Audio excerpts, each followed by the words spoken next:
Today on All Across Oregon, we head back to the beautiful Oregon coast, the towns of North Bend, Coos Bay, and Charleston. Hospitality is at its finest. Incredible barbecue, sand rails, rich, deep history, and a burrito place that will have you running back for more. It's another road trip. Here we go.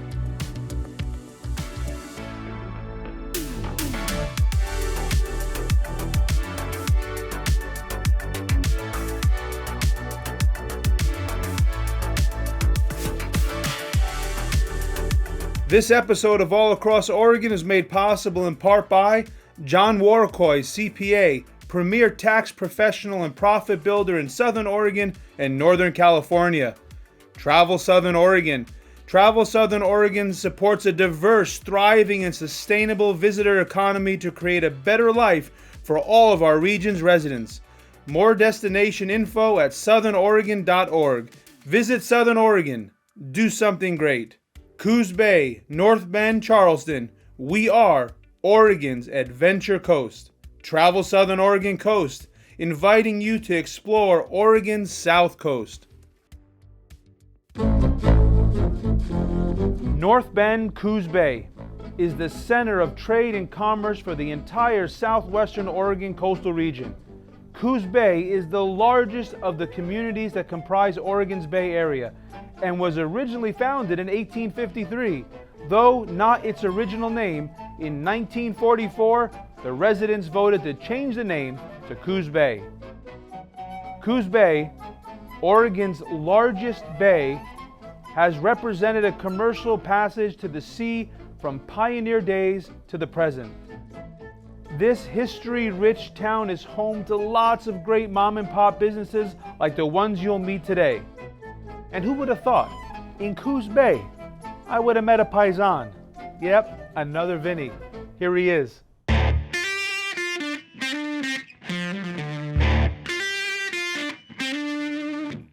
Vinny Vin. Hey, Vinny, nice to meet you. Come on, man. Hey, how often I get to meet a paisan? That's right. Good, sweet, bro. Awesome. Tell me your last name, Vin. Catanzaro.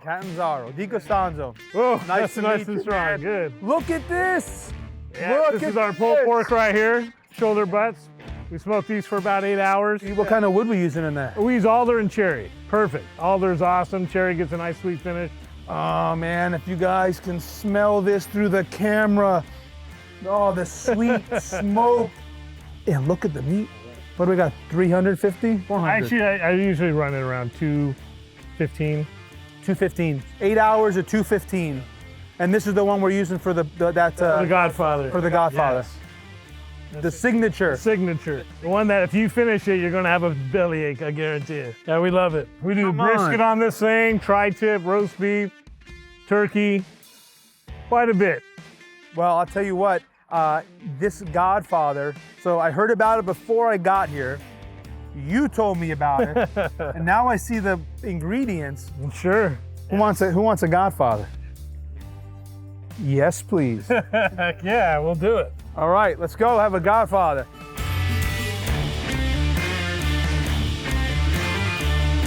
My youngest son, he's the manager, he's the stud. You're the man, dude. So 2 boys?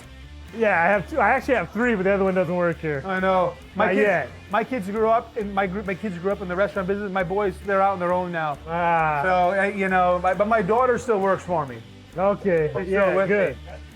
He'll take over. And he runs the one down the street, Yaya's too. Look, I've got another Vinny, man. I can't. That's right. believe it. It's hard. And he know. spells his name right. I love That's it. right. Yes, right. With the Y, That's baby. right, with the Y. With the Y. Vinny with the Y. With the Y. So this is what we're doing back here. I mean, these guys are just cruising. Cruising, man. We got a lot going on. So we par fry our fries. We make our own here. We chop them. We bread them with our special hidden little fry crack. And then we par them, and then we re-cook them again to make them nice and crisp. You know, they say that's the best fries, par cooked. So my name is Vinny. Hi, nice to meet you. There's only one. Mia. Yes. Yeah. Yes. This Don't is don't battle for me, Vin. Come on, don't battle, buddy. Don't listen. But whose show is Don't I know you got me. don't let me turn it backwards and start making some pasta here. So we make the best Reuben you've ever had right here in this kid's foot. This is the Reuben. Okay, this is the Reuben. Right underneath here, right here is our Perfect. snitch, one of our biggest sellers. It's a burger, a little spicy. It has jalapeno bacon, a jalapeno cream cheese, guacamole. It's flavor. This kitchen is off the chart right here, man. It's just killing it, killing it. It's a small kitchen, but we do what we do. Okay, so we're gonna roll this Godfather. Roll with the out. Godfather, guys. Roll with the Godfather. 2 big old patties there. Get them a little smashed down. Jeremy, you want to jump in and do this Godfather with us? Sure. You're the man. We're starting off with 2 about 8-ounce patties, half-pound patties. They're going to get topped with sauteed mushrooms, caramelized onions, bacon, cheddar cheese, our whiskey barbecue sauce. Jump over here, and then we'll throw some pulled pork on both patties. It's a monster. If this guy can finish it, hats off to him, I'll tell you what. All right, I'm not gonna accept the challenge today because we got a long day ahead No, of I us. But I'll look forward to trying it. Yeah, you're gonna love it. Vinny, what's the history of the place? So we started this in about 2017, January 1st or 2nd.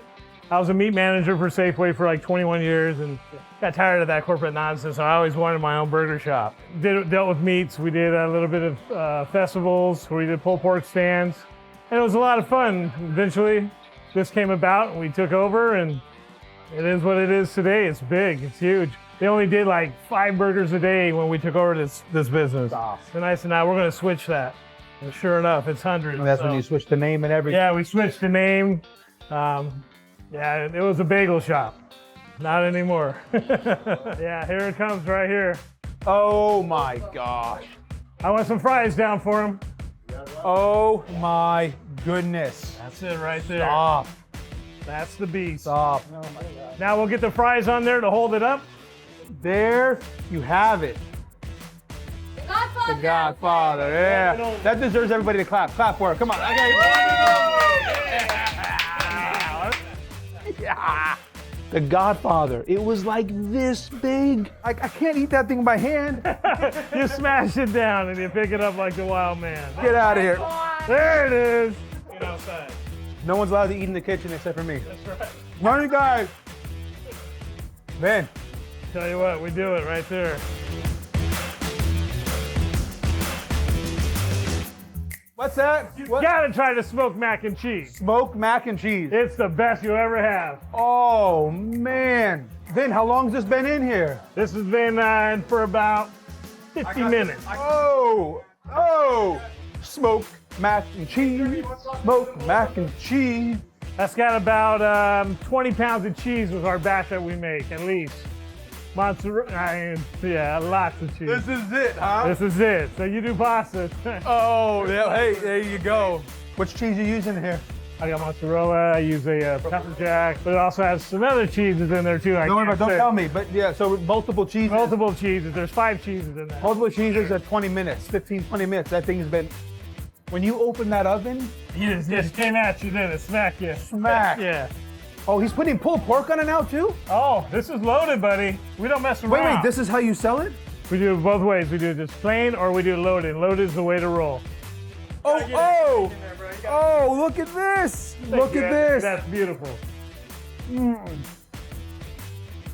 Well, I didn't know you can take mac and cheese to this level. Man, you just did. Hey, thank you, man.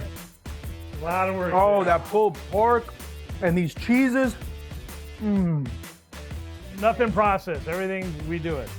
We don't buy roast beef. And you know what? That's what it's all about. ourselves. People don't know what goes on behind the closed doors. They don't know. So much labor. They don't know. Smile, Mia. And then the smile to kill at the end. Love it.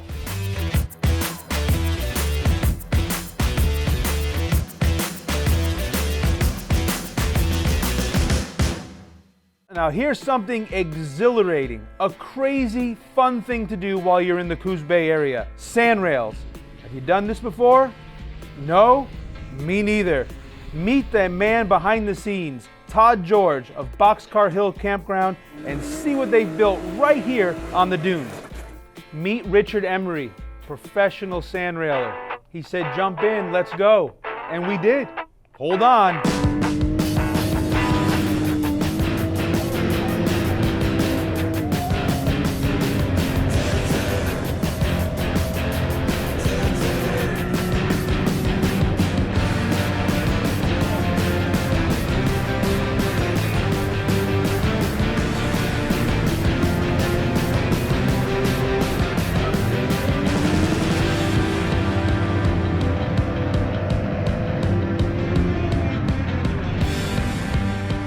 We reached 75 miles an hour on the sand. You gotta try this. That was intense. That was amazing. That guy really is a pro. He is very experienced. You just said we reached 75 miles an hour on the sand. When you have the right equipment, that is possible. Not for the average Joe, huh? No. That's a professional status what we just did there. Right, exactly. We have a lot of families that come here with the little kids, and they take a much slower, less exciting approach, but they still get out here and enjoy the sand. Might have to take that less approach next time. But first of all, thank you so much for having us. You're welcome. We're happy to be here. The scenery is breathtaking. But they have to pay you to come on here, right? We don't charge for access to the sand. We charge to use our amenities, the campground. We have a mile of contiguous border with the Forest Service, and we don't fence it. A lot of people consider this like it's federal, but it is private.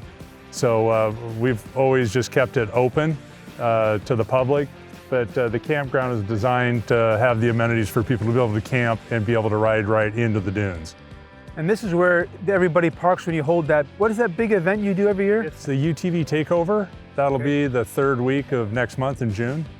Yeah, and we'll have, 15 to 20,000 people over the course of 5 days attending various events that are held here. And this park is huge.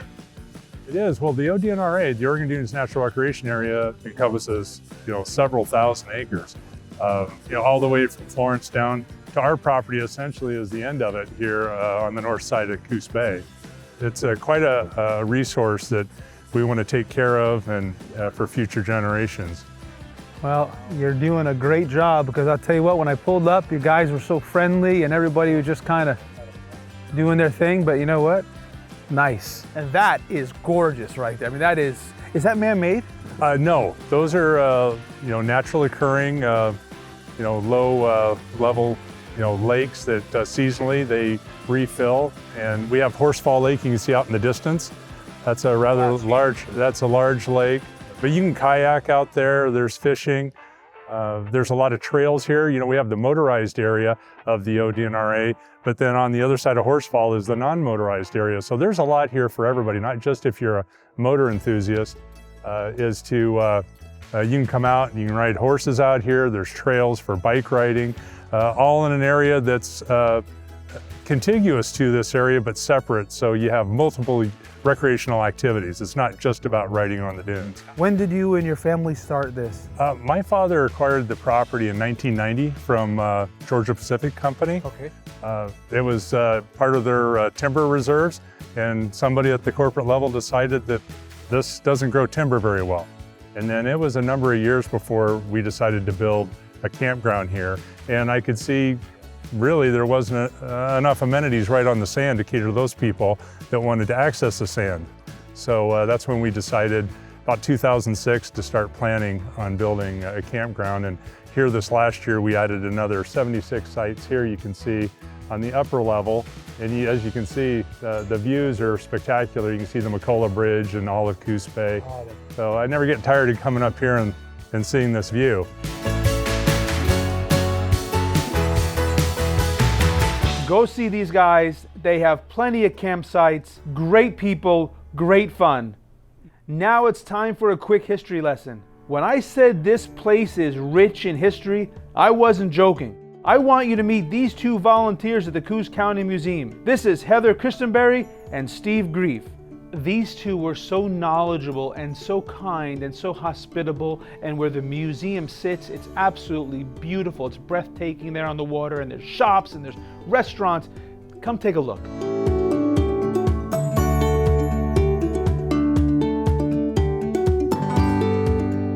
You mentioned that right now where we're standing, there's this area, there's history right actually in this parking lot. 4 blocks of what was once called Central Dock used to be here until about 15, 20 years ago. Central Dock was the world's busiest lumber exporting dock from World War II until the 1990s. More lumber shipped off this dock than any place in the world. But when it went bankrupt and the timber industry kind of crunched in Oregon, this sat vacant for years. When we finally looked for a place for our new museum, this was available. City of Coos Bay really helped us get the property. And now it's a booming tourist attraction. Let's take a look. I want to see it.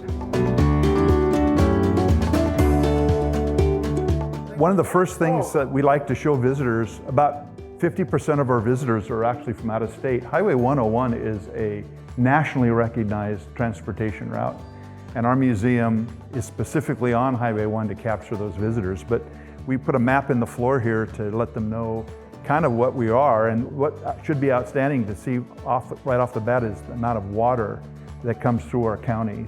In fact, waterways is, I guess, our overarching theme here, between the shipwrecks and the Native Americans' use of the water here, and the pioneers' use of the water, and the timber industry's use of the water related. But this is a deep water harbor, and like I said, it's the easiest access for ocean-going ships on the Oregon coast.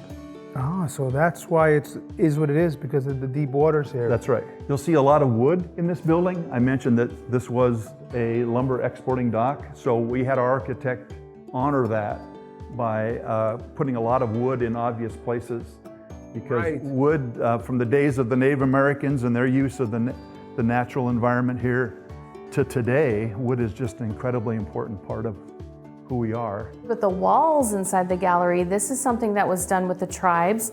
So this is one of our local tribes, the Coquel tribe. They actually, so this is what the beginnings of a plank house opening look like. And you can see that, but the walls are made out of cedar, and you can smell it in the room, and it's something we really love here on the Southern Oregon coast. That smell just reminds people of being home. And the process that they use to make these walls is something that's very unique, and it's something you have to be very skilled to do, and that's something that is very valuable to our community. We really support our local tribes, so we try to include them on all of our exhibit topics and everything that we do. Oh my goodness. What is this? Oh, and you're gonna turn it on too. What? So I said that we honored wood here, and we have slabs of wood as you enter the exhibit hall. Yes. But we also have a machine that would have been taken up into the woods and made very rough cuts. This would have been a blade, of course, and it would have gone very much faster with a steam engine behind it. But this would have been used to cut wood for barns and fences up in the hills out of. This was mobile?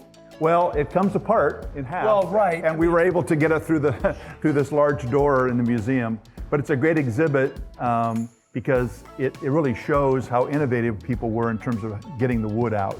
Oh my goodness, I have never seen anything. It's quite an artifact, isn't it? It's still running too, so. It still works. And so if the engine was behind it, this thing would go.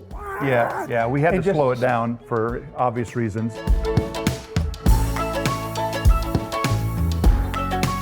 When people come to our museum, we've organized it in such a way that we have 3 major lanes. We have the seashore lane, the mountain area, the Coast Range lane, and the intertidal lane, so that people can wander around and get a general idea of the geography as well as the history here. Reclaiming our words. So Native American language revitalization projects are going on all around the world, and this is specifically text that was written by those 3 local tribes that I talked to you about, and they wrote this text. This is from their own words. So this was a collaboration between the museum and the tribes to help people understand more about languages. So here in Coos County, if you were living 100, 150 years ago, you were speaking up to 5 different languages to be able to communicate. So there's a trade language that everyone used, and depending on where you were and where you were going, you also spoke a lot of different dialects. Between the intermarrying and traveling and trade, there was a lot of language going on. And people being put on reservations, displaced from their homes, assimilation, not being allowed to practice.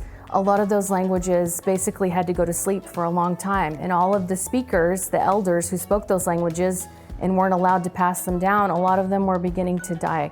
So it was really important that some early ethnographers, some early anthropologists, they tried to capture those languages on things like, right here you'll see these wax cylinders.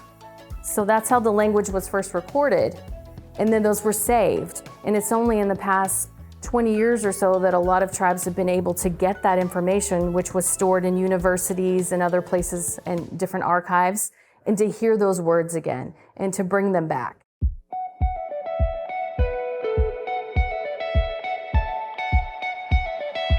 This is an artifact that just always makes me cringe. Oh. It's a two-man chainsaw. Man, yeah, Try to imagine your day.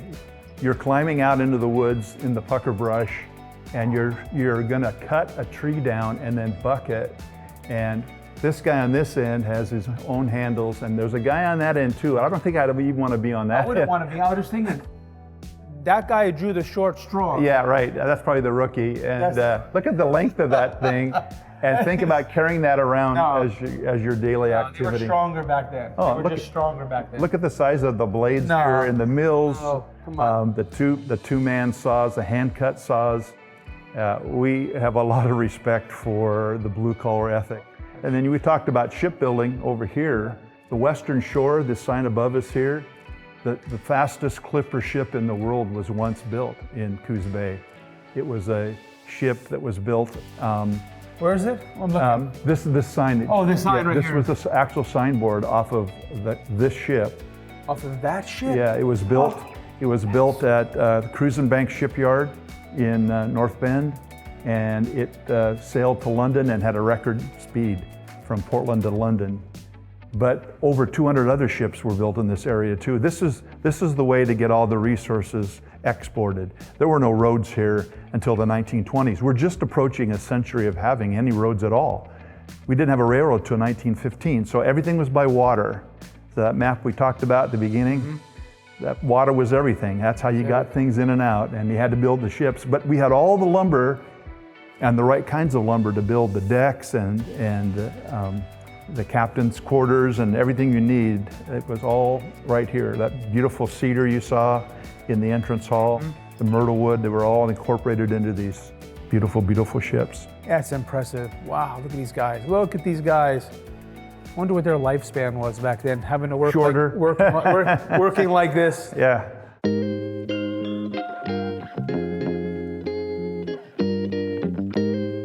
Yeah, I would love to know more about the shipwrecks because obviously they're still there, right?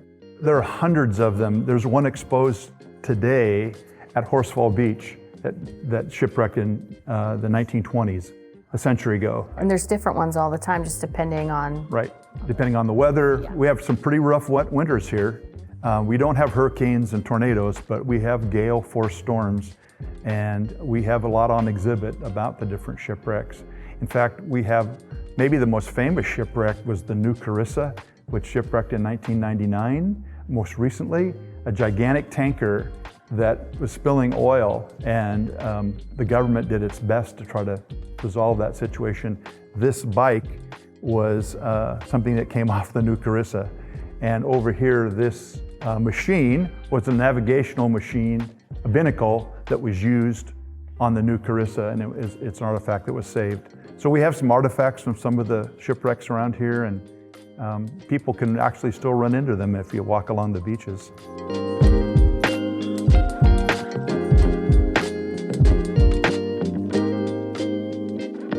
And matter of fact, I can't believe how much history is in Coos Bay. Yeah, it really is. I mean, we've been here all day trying to figure things out, hearing different stories, Right. hearing about what happened to the lumber, hearing what happened to the timber, hearing about this. Now we find out as the biggest, exporter of lumber in the world for that many years. Yeah. So this is a pretty unique place to visit. And it's important for us to have a museum to tell the stories. If we didn't have a museum that would keep the record, I think a generation or two later, people would forget all this stuff. So we're getting ready to wrap up the day, and I get a call from my paisan, Vinny. Vinny says, I want to make you some more food for the drive home. He said that you have to come to my other restaurant right down the street. It's called Yaya's.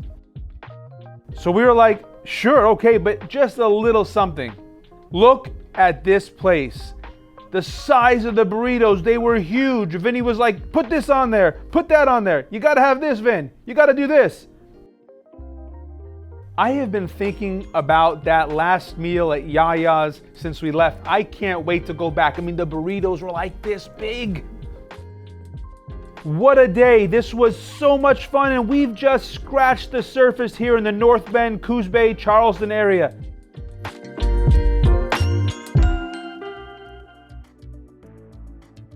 I hope you enjoyed my new friends as much as I did. so fun, so full, so grateful to have made these new friends. So much so that we're spending another day here. So we'll see you next time right here in Coos Bay as we go all across Oregon.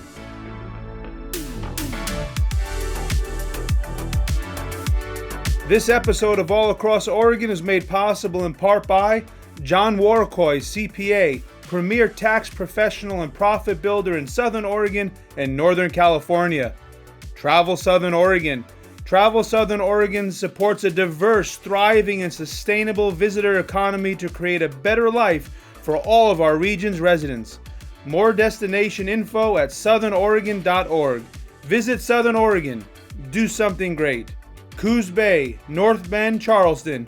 We are Oregon's Adventure Coast. Travel Southern Oregon Coast, inviting you to explore Oregon's South Coast.